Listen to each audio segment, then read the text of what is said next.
বাবার বাড়ি থেকে একটা সুতা না এনেও যে মেয়ে শ্বশুরবাড়ি সবার চোখের মনি হয়ে থাকতে পারে, তাহলে বুঝে নেবেন হাজার অমানুষের ভিড়ে সে একজন ভালো মানুষের ঘরে। আসসালামু আলাইকুম everyone, welcome back to my another blog from simple lifestyle. আমি গতকাল মর্নিং থেকে ব্লগটা শুরু করছি। আমি তো দুপুরের ভিডিওতে বলছিলাম যার যদি ভিউ নাও আসে তাও আমি এই 2 দিন 1 দিন করে ভিডিও জমা হয়ে থাকতেছে, এগুলো আসলে আমি আর নিতে পারছি না। এর জন্য আমি ভিডিওগুলো আপলোড দিয়ে দিয়েছি। আল্লাহ যেটা আমার রিজিকে থাকবে সেটা আসবে। যাই হোক, আমি মর্নিংয়ে আমার ছেলে তো কোনো একটা সবজি থাকলে আর ডিম খেতে চায় না, এর জন্য আমি ওকে কাঁঠালের যে তরকারিটা ছিল ওটা দিয়ে রুটি খেয়ে চা খেয়ে আমার বাবাটা স্কুলে চলে গিয়েছিল। দেন আমি এখন এখানে রান্নার প্রস্তুতি করে নিলাম। ডিম রান্না করব, আলু ডিম সিদ্ধ করে নিয়েছি। আর এখানে পুঁইশাক ভাজি করতেছি। পুঁইশাক ভাজিটা আমার মতো কে কে একটুখানি অলসতা করে এভাবে সাইড করে রেখে তারপরে তেলে দেন, এভাবে আমার কাছে একটুখানি সহজ মনে হয়। যাই হোক, পুঁইশাকের ভিতরে যদিও হালকা হালকা পানি ছিল তারপরেও প্রবলেম হয়নি। আমি এক সাইডে তেল দিয়ে এভাবে ভাজি করে নামিয়ে নিয়েছি। একটা জিনিস কি আপনারা ফলো করছেন, আজকে শাকে কিন্তু আমি অনেক কম তেল ইউজ করেছি। এর জন্য খেতে তেমন একটা ভালো লাগছিল না, মোটামুটি লাগছিল। মানে এই ধরনের সবজিতে আসলে একটু শাক জাতীয় সবজিতে একটু তেল বেশি দিলে খেতে অনেক বেশি ভালো লাগে। বাট কেন যেন মনে হয়েছিল যে আজকে একটু তেলের পরিমাণটা কম দিই, তাই কম দিয়েছিলাম। যাই হোক, এই যে এখানে কিন্তু আমার শাকভাজিটা প্রায় হয়ে গিয়েছে। এখন আমি শাকভাজিটাকে তুলে নিলাম। শাকভাজিটা তেল একটু কম ছিল, তাছাড়া কিন্তু খেতে অনেক বেশি মজা ছিল। কি আমার কাছে ওরকম মনে হচ্ছিল নাকি আমি বুঝতে পারি নাই গরমের জন্য। তারপর এখানে আমি ডিমের তরকারি রান্না করব। এখানে কিছুটা পেঁয়াজ আর কাঁচামরিচ নিয়ে নিয়েছি। আমার একবার বিদ্যুৎ যাচ্ছিল আসতেছিল, প্রায় সকাল থেকে প্রায় 10 বারের উপরে বিদ্যুৎ গিয়েছে। এর জন্য আমি কিন্তু গ্যাসে রান্না করতে চলে আসছি। গ্যাস ইন্ডাকশন দুটো মিলাই করতেছিলাম। মশলাগুলো দেখলাম যে একটুখানি পুড়ে যাচ্ছে, এর জন্য এখানে সামান্য পরিমাণ পানি দিয়ে দিয়েছি। এখন এই মশলাটাকে আমি সুন্দরভাবে কষিয়ে নিব।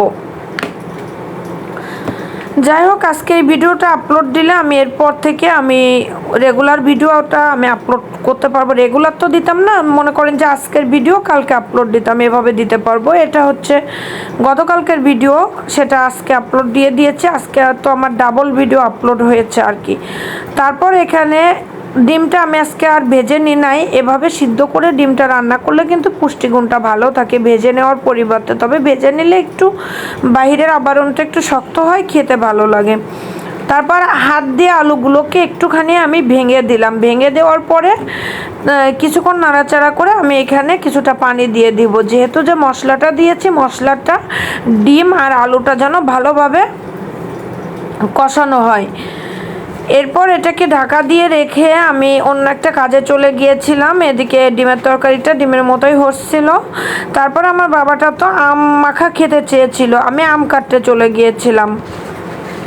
দেখেন তরকারিটা খুব সুন্দরভাবে ফুটে উঠছে। আমি আম কাটতে গিয়েছিলাম, বাট পরবর্তীতেও আসে আম মাখাটা খায় নাই। লাস্টে ভিডিওটা আসে আমি সন্ধ্যার পরে সে আমটা ওই যেভাবে আমের টকটা করা হয় আর কি, তেলে দেওয়া হয় ওইভাবে করে রাখছিলাম। তো অনেক বেশি মজা লাগে আমের ওই চাটনিটা খেতে। এখনও আছে, ফ্রিজে রেখে দিয়েছি কিছু, অর্ধেকটা যেহেতু রাত্রে করা হয়েছিল। এই যে এখানে 4টা আম কেটে নিয়েছি। আমি যে আমগুলো কিনে আনছিলাম এটা সে আম না, এটা হচ্ছে একজন দিয়েছিল আর কি। একজন বলতে কি, এর আগের দিন যে প্রচুর ঝড় বৃষ্টি হয়েছে সেখান থেকে প্রচুর আম পড়েছিল, সেখান থেকে এক ভাবি আমাকে দিয়েছিল। যাই হোক, সেই আমটা আমি মাখা করব ভাবছিলাম, তবে আমটা কিন্তু অনেক বেশি, কিছু আম আছে না অনেক টক হয় বাট অনেক বেশি মিষ্টি ছিল, তারপরেও কিছুটা চিনি ইউজ করা লাগে যে আমটা তেলে দেওয়ার জন্য। পরবর্তীতে আমার বাবাটা যখন বলল যে সে খেয়ে আসছে বাইরে থেকে, এর জন্য আমি এখানে আমটা সুন্দর করে কুচি করে রাখছিলাম, যেহেতু নষ্ট হয়ে যাবে আর আমিও তো আম মাখা খেতে পারবো না। এর জন্য ভাবলাম যে এটাকে তেলে দিয়ে রাখি, খিচুড়ির সঙ্গেও খেতে ভালো লাগবে কিংবা অন্যান্য যে কোনো কিছু দিয়ে খেতে অনেকটা ভালো লাগবে। তারপরে এই যে আমার দুপুরে খাবারটা ডান হয়ে গিয়েছে। আমি ওখানে সব কিছু কেটে গুছিয়ে রাখছিলাম। আমার দুপুরের দিকে আর ভালো লাগতেছিল না, যেহেতু একটু ব্যস্ত ছিলাম আর আমার বাবাটা একা খাবে, আমার বাবার খাবারটা তো রেডি হয়ে গিয়েছিল, এর জন্য আমি দুপুরে আর করেছিলাম না। তারপরে আমার বাবার কিছু কাজ করেছিলাম, হোমওয়ার্কের কাজ, সব কিছু মিলায়ে। এখানে দেখেন ডিমের কালারটা কত সুন্দর এসেছে। তারপরে আমার বাবা স্কুল থেকে আসার পর আমার বাবাকে আমি খাবার দিয়ে দিয়েছিলাম। আমি কিন্তু একটা ক্লিপের জন্যই আমি প্লেটটা এভাবে রেডি করে নিই। আমার বাবাকে এভাবে প্লেটটা রেডি করে দিলে আমার বাবাটাও অনেক বেশি খুশি হয়। কারণ যে কোনো জিনিস দেখবেন, খাবারটা আপনার যত দামিই হোক না কেন, যত ভালোই লাগুক না কেন খেতে, পরিবেশনটা যদি সুন্দর না হয় তাহলে কিন্তু খাবারটা খেতেও আপনার কাছে ভালো লাগবে না। এজন্য আমার বাবাটা অনেক বেশি খুশি হয়েছিল। তারপরে আমি আমার কাজগুলো শেষ করার পর মাগরিবের আজান হয়েছিল, ইফতার শেষ করে তারপর ফ্রোজেন যে সিঙ্গারাগুলো ছিল বাকি, ভাবলাম যে সিঙ্গারাগুলো ভেজে চা করে আমার বাবাকে খেতে দিই। আমার বাবাকে খেতে দেওয়ার পরে আমার বাবাটা পড়তে বসবে, এর জন্য আমি সিঙ্গারাগুলো ভেজে নিচ্ছিলাম। ফার্স্টে আমি এখানে সিঙ্গারা ভেজে তুলে নিব, তারপরে আমি আমটা তেলে দিতে দিয়েছিলাম, তার ভিতরে আমি চা করে নিয়েছিলাম আর কি। আর মনটা একটুখানি খারাপ, কারণ ভিতরে একদিন আমি ভিডিও আপলোড করতে পারি নাই। ইউটিউব থেকে তো প্রতি সপ্তাহ ইটা আসে আর কি, এক সপ্তাহে কতটা ভিউ এসেছে, কতটা সাবস্ক্রাইবার এসেছে, লাইক কমেন্ট সবগুলোই আসে। তা সেইখানে আমার গত সপ্তাহের তুলনায় এই সপ্তাহে প্রায় 6000 ভিউ কম আসছে, যেহেতু একদিন আমি কাজ করতে পারি নাই, এর জন্য একটু মনটা খারাপ ছিল। ঝড় বৃষ্টির দিনে এরকমটা হওয়া আসলে স্বাভাবিক, সময় মতো আপলোড দেওয়া যাচ্ছে না, এর জন্য আমার টাইমটাও অনেক বেশি চেঞ্জ হয়ে গিয়েছে। সিঙ্গারাগুলো আজকে কিন্তু আমি একটু কম তেলে ভেজেছি, কম তেলে ভাজি করার চেষ্টা করেছি। বাবা আমি এত বড় লোক না যে আমি ডুবো তেলে ভাজি করব, আমি সব কিছু কম তেলে করার চেষ্টা করি। তারপরে এখানে আমি আমটা তেলে দেওয়ার জন্য পেঁয়াজ, রসুন কুচি, পেঁয়াজ কুচি আর হচ্ছে তেজপাতা, শুকনো লঙ্কা নিয়েছি। আপনারা চাইলে কাঁচা লঙ্কাও দিতে পারেন, কাঁচা লঙ্কা দিয়ে আমিও করি।